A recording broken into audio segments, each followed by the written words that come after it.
Hello everyone, welcome to the 101 track. How are you guys? This is a small enough group that I feel like I can talk to all of you. It's really great. My name is Deana Shick. I am running the 101 track, so please, if you have any questions, concerns throughout the day, today and tomorrow, please let me know. Happy to answer any questions that you may have. So before I get started, I'm happy this is a small enough group. So this talk is actually going to go over 4 faulty assumptions in information security, because when presented with what is information security, I was like, that's such a broad topic, right? It is super broad, and I got really nervous, and I was like, how am I even going to explain the breadth of this? So how many of you guys are brand new to Infosec? Anybody here? A couple of you? A lot of you, very good. Okay. Are any of you transitioning into a second career or anything like that here? Okay, cool. What are you transitioning from? I left IT. Okay. I was in service management for God knows how many years. Okay. And made the jump over to security services. Cool. Anybody else want to tell me why they are going into Infosec? Anybody? You guys are all so cute. Okay, well, it's a great field. We're going to go over today what it is, 4 faulty assumptions in Infosec, and I hope that you learned something. We're also going to go over the 101 track a bit. Is everybody cool with the door open? Because it's super warm in here. Okay, excellent. Okay, so here's our agenda. As for an introduction, so I work at what's called the Software Engineering Institute, which is part of Carnegie Mellon. We are a federally funded research and development center for the Department of Defense. It's a really fancy way to say we're kind of a glorified defense contractor. The important part about this FFRDC compared to other FFRDCs that you may have heard of, like MITRE, is that we're the only one with cyber in our charter. Cybersecurity really started at SEI, since in 1988 we coordinated the Morris worm outbreak, which I don't know if anybody in here actually knows what that is. It was a worm that took out most of DoD. Oops, it was right. So what we do is we kind of work at the intersection of the intelligence community, network defense, and law enforcement. So I had the opportunity to also come out here and engage in industry a little bit, which I think is super cool, and a lot of other folks within the government circles aren't really able to do that. So who am I? Again, my name is Deana. I've been at CERT for 6 years. Oh, I guess I should go into what CERT is. I work for the CERT Coordination Center, which is part of the SEI. They are actually the group that did the coordination for the Morris worm back in 1988. Right now, we primarily coordinate vulnerabilities in the public space. If you guys have ever submitted a vulnerability into DHS, you are actually submitting it directly to my team in order for vendors to know that there are vulnerabilities in their products, and so the general public knows when to patch and things like that. So what do? You're probably like, what is this person? So I originally started doing threat intelligence when I came on board at the SEI. Right now I work on the Vol team, and we really sit at the intersection of trying to understand how vulnerabilities play into the malware game, and then how people, actors, are using those pieces of malware to compromise everyday people. Okay. What else do I do? So the reason I'm here is because I also teach. I teach undergrad at Duquesne University. I actually started the cybersecurity program there, and I also teach at Carnegie Mellon's Heinz College in the master's program. I've built several courses. My passion really is helping you guys figure out the basics of information security, so my students can go out and kick butt and do all of those things that we see on the news, people being awesome and doing network defense. So what is the field? That's why you guys are all here. So now that there are more people, I'm going to ask the question again. How many people here are brand new in information security? Any more of you? Excellent. So what is the field? And before we even get into that, I'm just going to give you a disclaimer that the field, this is a very, very broad topic. For some of you guys that just came in, we're going to go over 4 faulty assumptions in information security, and I'm going to try and lay out the field for you, which is very, very, very broad. We are going to do a little bit of a deep dive, so if you don't understand something, please let me know. But otherwise, this is the definition of information security according to Cornell. I'm not going to read it to you. But generally, the things that we focus on are protecting any sort of information, right? Protecting the confidentiality, the integrity, and the availability. It's the 3 big things that we focus on, sometimes called the CIA triad. Have you guys ever heard of this? Some of you? Okay. So what is confidentiality? It's kind of exactly what you probably think it is. It's protecting your data from somebody that is not authorized to actually have your data, right?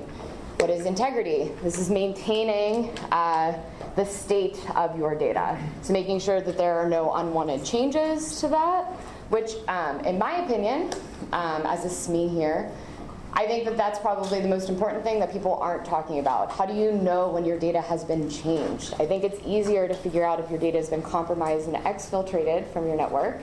It's much harder to figure out if something's been changed and left dormant. Availability is the 3rd part of the triad, and it refers to how can you access your data? Is the data available to you at any time? Some organizations will put more emphasis on protecting confidentiality over integrity or availability over confidentiality. It just kind of depends where you guys all are in your respective organizations. Finally, some people add in the idea of non-repudiation, which is actually kind of a legal term. It basically means that you can't, let me think of the best way to describe it. That somebody can't say, hey, I didn't get something. Here's a good example, right? An example of non-repudiation would be, you never sent that email. I never got your email. So if I look back in the logs or I look back in something else and I did see your email, that's your chain for non-repudiation. That way somebody can't say, hey, I didn't send it, because you were able to track that. Does it make sense to everybody? Excellent. So our first faulty assumption, and I hear this a lot, is that there is a right way to do information security. There is always a right way to protect the confidentiality, integrity, or availability of your data. What I would argue is that the protection of this data, or at least the understanding of your assets, is really based on your own risk tolerance. So you can make very bad decisions in information security, of course. You can leave your network completely open to anybody. That's not a good idea. But there are varying degrees of how right and correct your information security posture is. There is not a one-size-fits-all solution. What works for your organization and your needs can be completely different than somebody else's needs. Mind you, there are a lot of really great best practices out there, and I encourage everybody to take a look at those. I can point you to those if you're interested. But there is not necessarily a right way or a wrong way to do it. Don't let anybody fool you. A lot of these things are based mostly on risk and how you are able to identify that risk and either accept it or mitigate it. Okay, so where do you fit in? There are a lot of different roles that you can choose, or you might already be in an Infosec. These are just a couple of them that I pulled based on the people I work with and others off the top of my head. This is not a complete list, but if you look back at this, some of the 101 talks are going to touch on various topics for the roles that I have up on the screen. If you are already in information security and you want to transition into something, then take this list, look at it, see, hey, maybe I fit in over here, over there. This is not totally exhaustive. Okay. So the way that I like to understand information security is how, it's grounded in how I understand a threat. So all of these different roles, I think really do revolve around how we understand threats. You hear on the news, the Russians attacked blah, blah, blah, blah, blah, or the Chinese attacked the blah, blah, blah, blah. A lot of organizations are looking at that and they're making decisions. So whether you're in the C-suite, you are going to be making decisions to invest within your company. You're going to be making decisions of how you're going to maneuver in the next 5 years. You're gauging your risk tolerance. But I think it all very much comes down to how you understand a threat. So this presentation is going to focus on that a little bit. So how do we define that? So I'm going to give you a little bit of a equation, because I'm from Carnegie Mellon and that's what we do. So I consider a threat that there's the probability, that's what this is, that you have an actor with a motivation who uses a tool against a target. Pretty simple. Understanding threats is also kind of like a game of Clue. You guys ever played Clue or like have seen the movie? Great movie if you haven't seen it. So when you're playing Clue, you're trying to figure out who did it. So you have Colonel Mustard in the library with the candlestick. Your actor, your tool, and your target.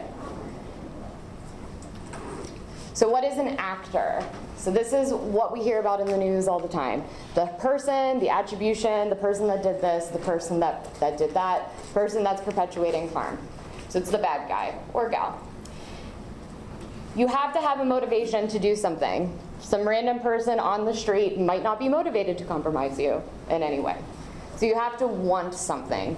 And the traditional way that people have described this is some combination or some sliding scale of like who is like a newbie to like who is an APT. And this is the traditional model that I keep seeing. So if you take a chart that has capability and intent, and you plot this out, newbies, right, are very low on both. And we can go up the scale to see who has greater capability and who has greater intent. You hear, well, you guys may have heard of Anonymous, which is a little old now, or if you've watched Mr. Robot, it's F Society, right? I haven't seen that. So F Society is a hacktivist group. You have terrorists, you have insiders, right? And the scale goes on and on. This is how people typically understand actors. I think that this is really just okay. So if you see this scale, I want you to start challenging these assumptions a little bit. So I took this actually from Dave Attell of how you understand actors. And I really, at first I was like, but then I definitely decided that I really, really like it. So if you are a less sophisticated actor, if you are a newbie, if you are less sophisticated in any way, then you can only operate within the first column. So I know it's hard to see here, but this chart basically shows like what actors need in order to be successful. So you need a network, you need to be able to test your tools, you actually need tools, and so forth. As we move to the right, you have more sophisticated actors are able to do more things. So that means that they fit in to this part of the chart, and they can also fall into like the first column. And then finally, you probably have heard of the APTs, the nation states, the really sophisticated ones that everybody talks about. They can fall into all three categories, right? Yes? Oh, I didn't even go over that. It's a good question. So an APT is an advanced persistent threat. Sometimes in the field I take these things for granted, so please, if you do have any questions, please let me know. So when you hear that so-and-so from this really sophisticated actor group compromised an organization, like the Russians hacked the DNC or what have you, we would think that they would fall into this set of sophistication.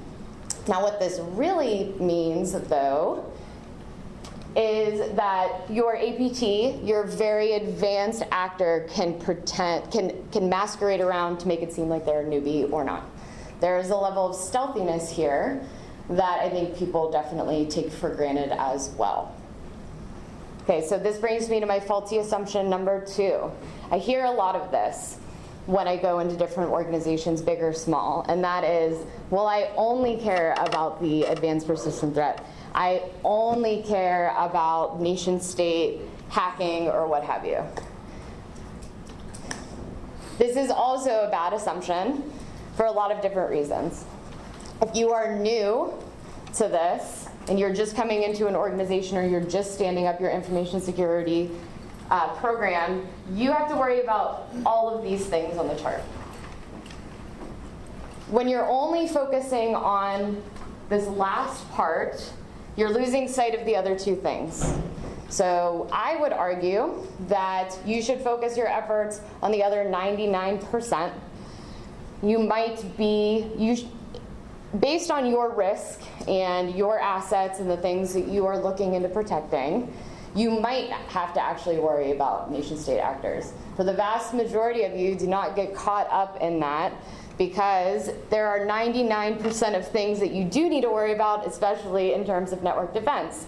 If you can't protect yourself against a 10-year-old piece of malware, then it doesn't matter about the APT, right?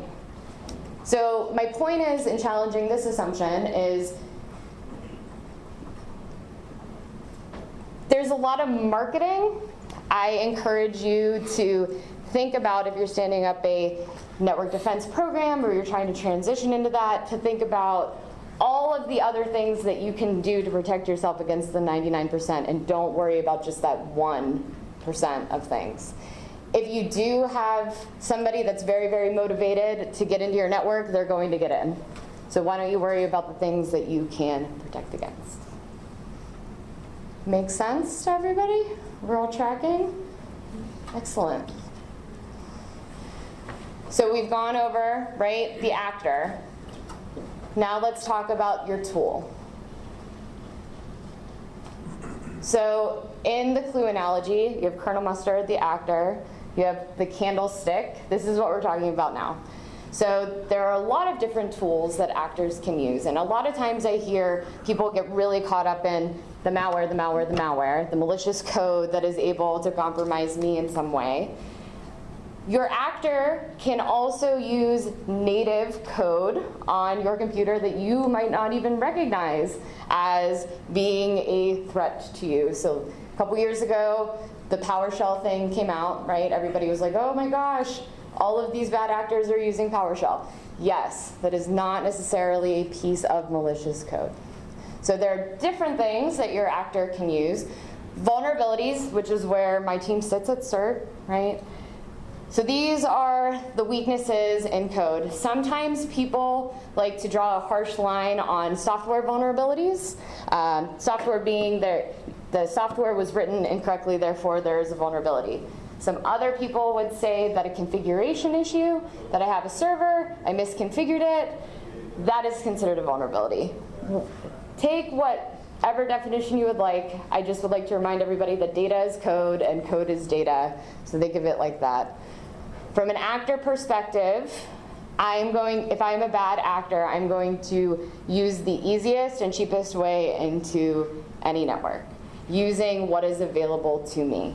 So if that's a vulnerability in an actual piece of software that's really easily accessible to me, I'll use it. If that means I'm compromising you based on a configuration issue, then I'll use that. So it's a vulnerability, a weakness in a code. An exploit is the code that is used to take advantage of that vulnerability. Okay? Some people consider exploits malware, malicious code. Some people don't. It's kind of, I go back and forth on that issue all the time. But they can also use, like I said, native utilities within your operating system. When you are identifying maliciousness in one way or another, typically people look at IP addresses or domain names. Do we all know, does anybody here not know what an IP address is or domain name? You good? No, excellent. That infrastructure that actors use is also, I would consider, part of their tooling. As for delivery mechanisms, so you guys have probably heard of phishing emails, right? Everybody has probably seen some sort of spam like that. That is an initial infection vector, and that is by far the most popular. The other 3 initial infection vectors for our understanding are a client-side attack, so like an attack on a browser, a user, a server-side attack, an attack on a server that you are running or some sort of service, or a physical attack. So that's how you can kind of break down what an initial infection vector is. And then, of course, actors just generally will trick you. This has been happening since the beginning of time. It's not much different when you are looking at something on the internet. So if you are in network defense or you're transitioning into network defense, then I'm sure that you've seen a bunch of different tooling that'll say, hey, I can detect actor tools, whatever they might be, whether they're exploit, a piece of malware, or any other sort of anomaly on your network. SOC operators, security operations centers, also kind of live in this space. I would also argue that people that are going into threat intelligence or want to be in threat intelligence also operate in understanding actor tools. Now going back to the analogy of you need an actor tool and a target to understand threat, right? Tools by themselves are useless without somebody using them. Actors are useless without a tool in order for you to get in, right? All 3 of these are necessary for you to understand threat. So I also get this a lot. So if I'm in network defense circles, this is our faulty assumption number 3. If I patch my machines, then I'm definitely safe from any sort of actor tool. So a security patch is when a software vendor fixes the vulnerability in their code. I also hear this, well, I scanned my network for vulnerabilities and I found nothing. Therefore, I must be safe, right? There are a lot of problems with this one. The TLDR, I'll start there, is that your tools that you are using might not be as good as you think they are, right? So if you are scanning for vulnerabilities so that exploits or malware cannot take advantage of your organization and you get 0 results, you might not be perfectly safe. You need to think a little bit outside of the box. So when it comes to vulnerability scanners in particular, a lot of times these operate on CVE numbers. Is everybody familiar with CVEs? Excellent. NVD, who kind of manages the indexing of the CVEs, is actually quite slow. They're working on it. That's why you have companies like risk-based security that can actually give you more vulnerabilities for you to be concerned about. My point being is, if you're looking or interested in actor tools and you are in a network defense capability, just make sure that you are thinking that maybe my tool isn't 100% right all of the time. And this happens constantly. I will always suggest for you to always patch. Make sure you're testing those patches beforehand because they can break a lot of things and also make it just generally worse for you. So test patches and definitely patch. There are best practices that everybody should do. I'm not saying to not do those things, but I do want you guys to think more critically when you hear these sort of assumptions come up within your career. Okay, so finally, victims. People in the news, the victim or the target is who is being compromised, right? Who the actor and the tooling is focused against. So in one way or another, on a victim, in a victim organization, CIA, confidentiality, integrity, and availability has been compromised in one way or another, okay? As I mentioned at the beginning of this talk, your organization might be more concerned about one of these aspects over the other. That is okay, as long as you're being thoughtful as to why you care about the confidentiality of your data the integrity of your data or the availability. So if you're a bank, you might be really, really concerned about the availability. You are probably, I hope, concerned about the other two things, but at some point, organizations have to make a decision of how they're going to protect what they have within their organization and where they're going to allocate different funding, right? So this brings me to faulty assumption number 4. I don't have anything to hide. Why would anybody target me? This is another one that I hear all the time. I'm a small business, therefore I don't have to worry about any of this stuff. I don't have to invest in information security. I am sure I'm not the only one that has heard this type of thing before, right?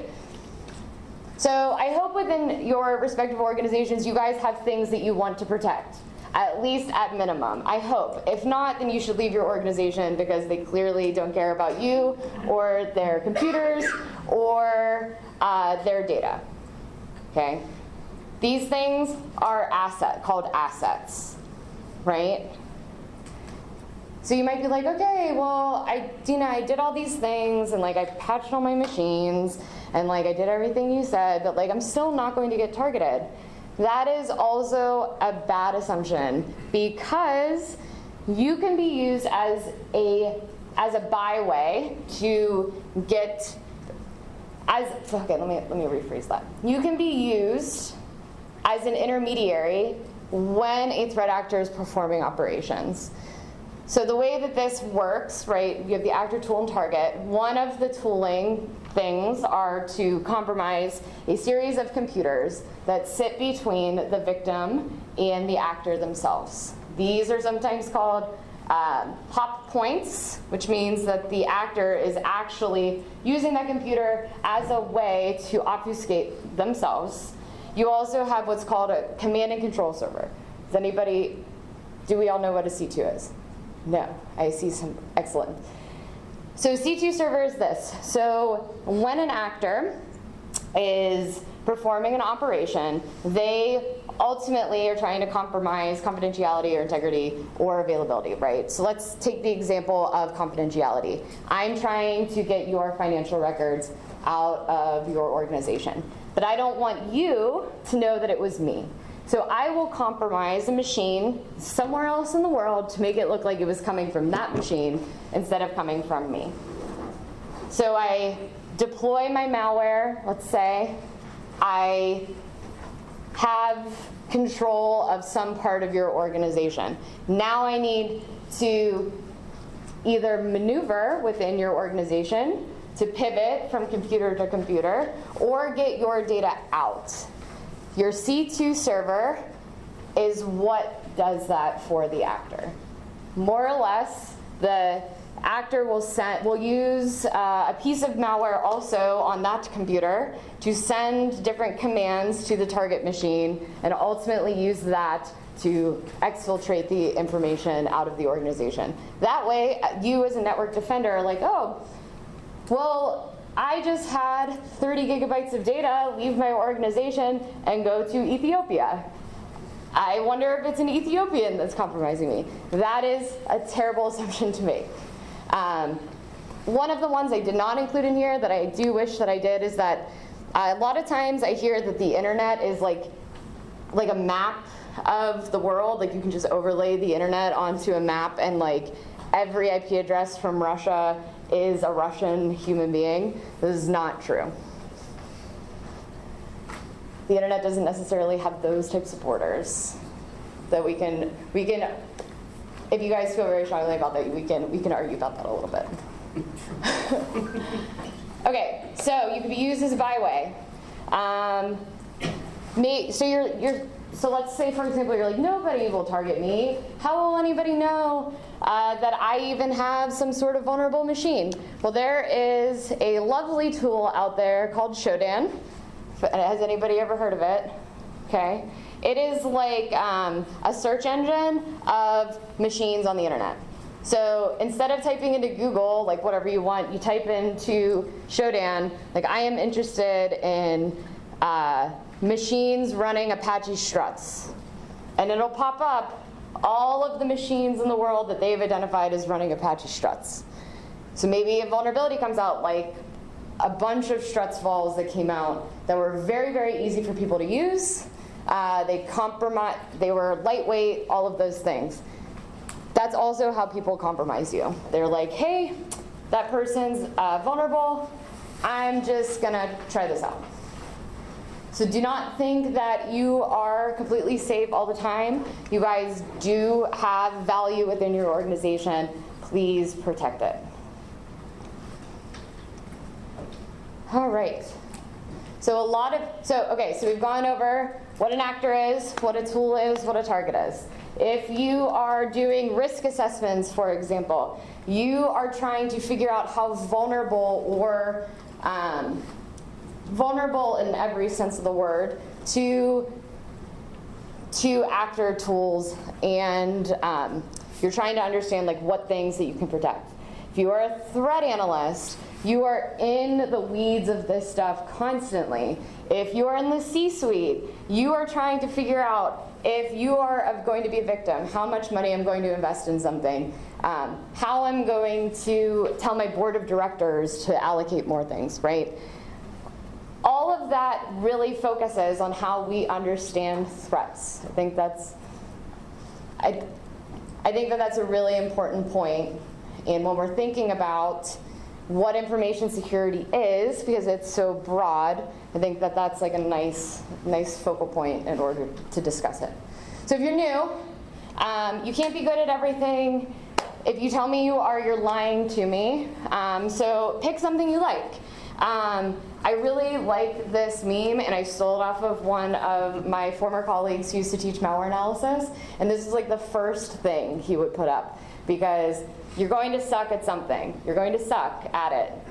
But it's the first step in becoming kind of good at something. So pick something you like. It's okay to fail. Sometimes the information security community can be really intimidating. It can be like quite cliquey, and you might feel like you're not good enough or you don't fit in. Your background and your experiences are incredibly valuable, especially to this field. So if you are changing careers, you have a unique perspective. Like, do not feel like you don't fit in to information security, because we need more of that. If you are transitioning or you're just starting, please remember the big picture, right? We are interested always in understanding how the internet is really going to be impacting us, how we protect ourselves, how we protect our assets. We want to always keep in mind CIA and where your organization thinks it might fit into that, and how you should allocate your resources accordingly. So if you're new, pick something. If you don't like it, pick something else. It's incredibly broad. I was terrible at all of this when I first started. I have a international relations degree. I'm 100% self-taught in any sort of programming language. I had to learn how like TCP/IP works. It was very scary. So if I can do it, I think all of you guys can do it. Please don't feel intimidated. The biggest thing, though, I hope you take away from this, is that you're going to hear a lot of different assumptions. Please challenge those. The only way that we can really make progress is by challenging those types of things. So please learn from others. Find mentors in the field. I know that that's like super scary sometimes to be like, hey, you over there, you mind being my mentor? Like, it's super important. Those things can develop naturally just from the people that you're working with, that have been in the field for 27, 30 years. Find those people, learn from them. Try and think broadly. Try and bring in your experiences if you're coming from, for example, a political science international relations degree, like you still fit into this. So, to wrap this up, I'm a little early, started a little early though. We talked about what CIA is, right? We discussed what information security is in the context of understanding an actor, tool, and a target. And we discussed 4 faulty assumptions that people make in information security, which are all located here. I have an entire wiki page of faulty assumptions. These are only 4. If you guys are interested in discussing those things, I'm happy to talk more about that. So as for the 101 track, RVAsec has a really great lineup. Here are some of the talks that that you can attend. Think about where they fit into the actor, tool, and target model.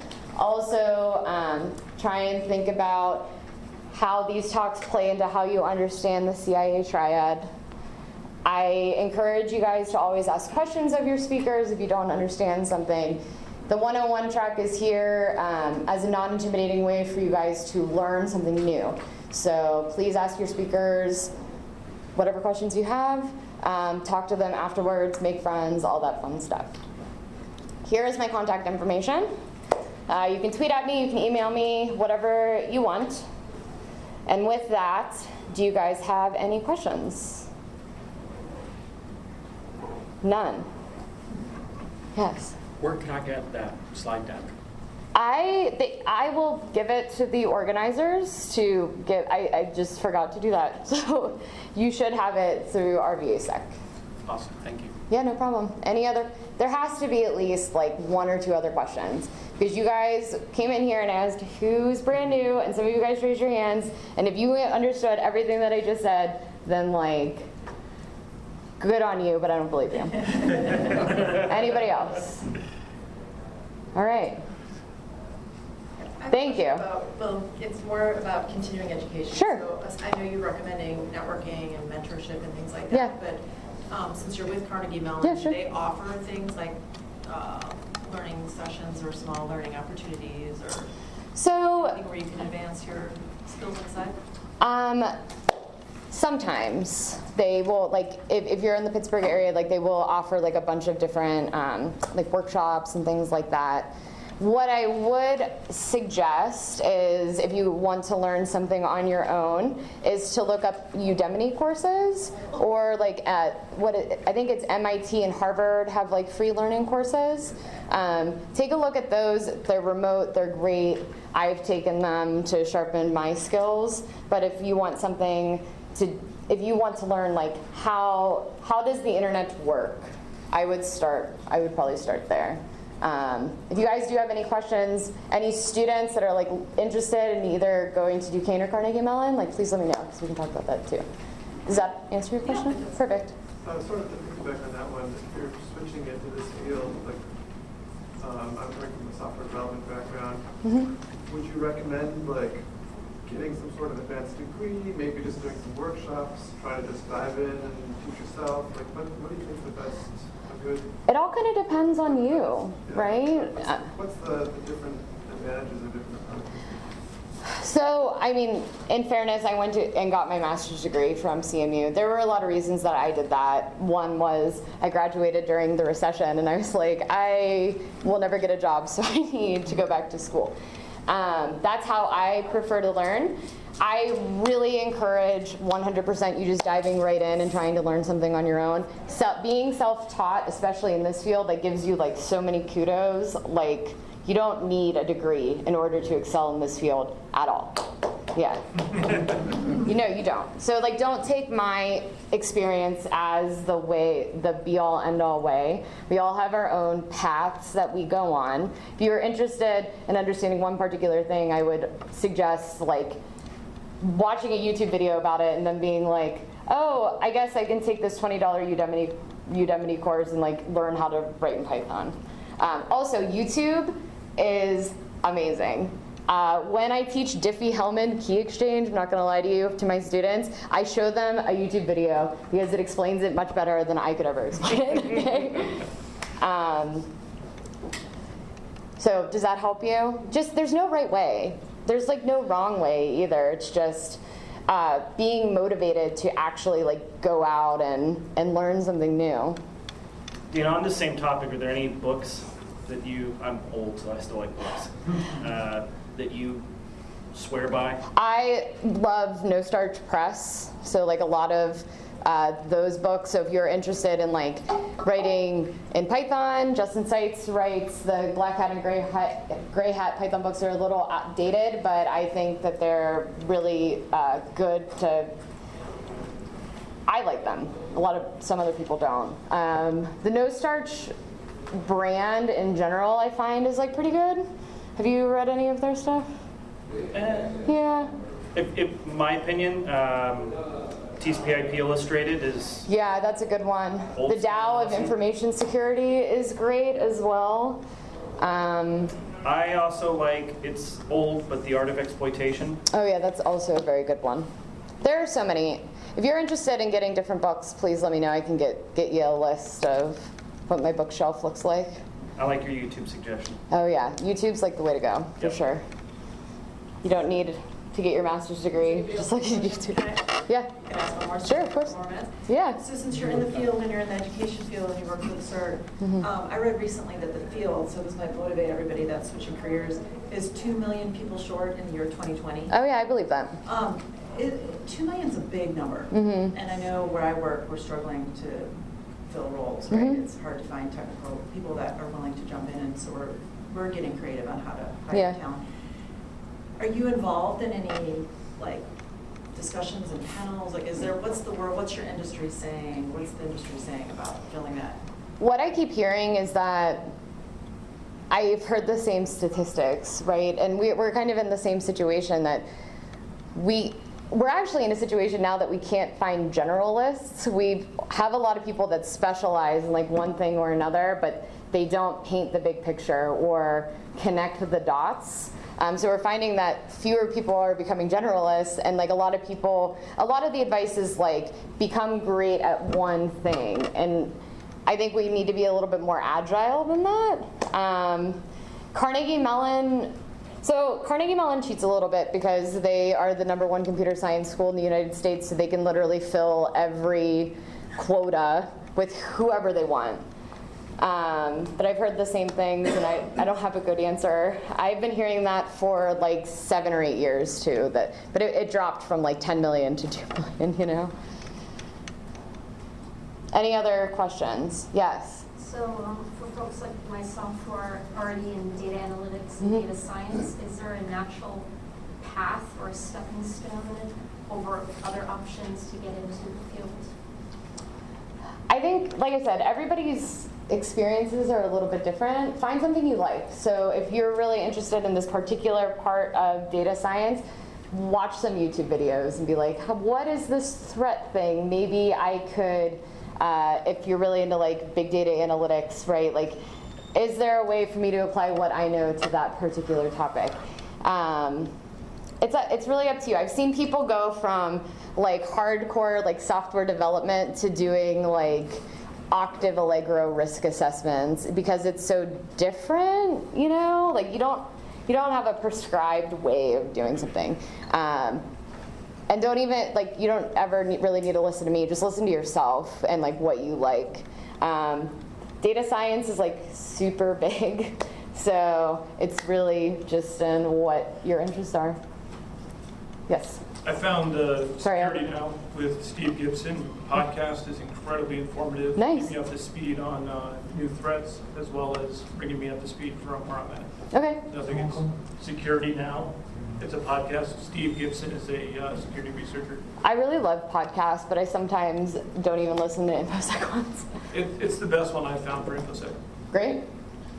I was just going to say real quick, actually in the state of Virginia, we're saying about 40,000 now on cybersecurity professionals.